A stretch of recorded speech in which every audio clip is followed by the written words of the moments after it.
mak. Ni minyak cheese. Original minyak cheese Ini kulit Grana Padano. Ni. Ini kulit dia yang dah habis. Dia ada kerak dia, nampak. Nak buat penerangan tentang cheese ni. Bila kita kikir,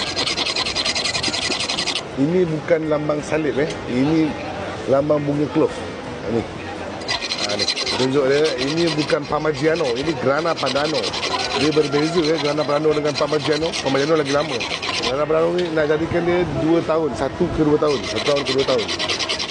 Ini semua cheese. Kalau kita nak pakai ni, kita kena bersihkan sebersih-bersihnya sebab kita bagi orang makan saya tahu hukum hakam untuk bagi orang makan. InsyaAllah kita menjaga biar berkat benda tu.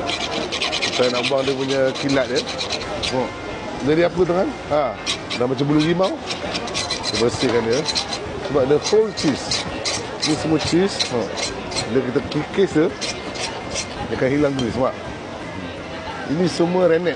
Rennet ni yang untuk menahan cheese ni daripada dia rosak Bila kita biarkan orang dia punya minyak. Ni semua minyak dia. Ni semua minyak dia.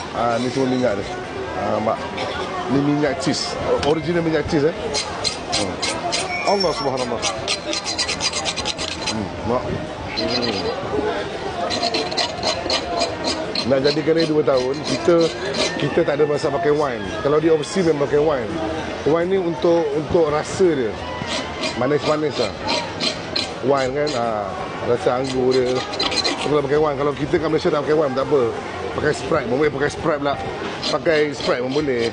Alam kan, sparkling.